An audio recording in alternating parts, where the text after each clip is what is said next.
intervene, or is it time now to call that intervention a mistake?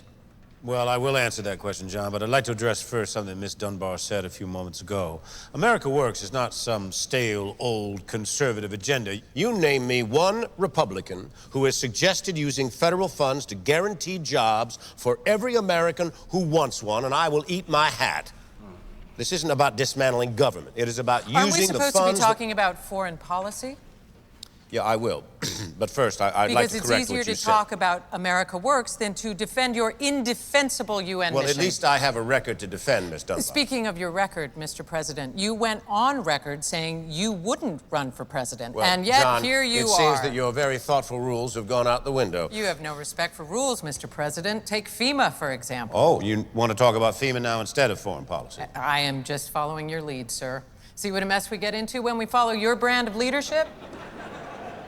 Well, I must admit that Ms. Dunbar does have many years of experience making rhetorical arguments in court. You've just seen proof of that today. But serving the American people is not about what you say, it's about what you do.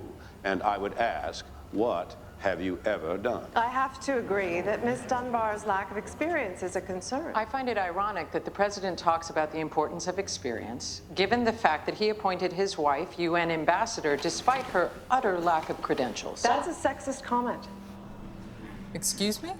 You wouldn't be making that argument if a female president had appointed her husband. A husband with the same lack of international affairs experience as Claire Underwood? Yes, I would. In fact, it makes me question your advocacy for women in general. Well, that's ridiculous. What have you done to further gender equality? What have you done to balance the scales? That's your slogan, and yet you've left half of the population out of the mix. But that is simply not true. Can you name one specific thing? Yes, I can. Being a woman who has served as Solicitor General, one of the few in the history of the court. Well, that advanced your interests, but what did that do for 150 million women out there? The very fact that a woman can hold that position... So you are a symbol. In a way, yes, I suppose I am. Me and many other women, including yourself. Okay, but how does that get us from 77 cents on the dollar to 100? Real cents, well, not symbolic now cents. You're just aping the president's rhetoric. Another sexist comment. How could you possibly misconstrue my words? For myself. I am not aping the president or any other man. I'm sorry, I won't engage with this. You know, when things get tough on the battlefield, we never say, sorry, I won't engage. We engage, Ms. Dunbar.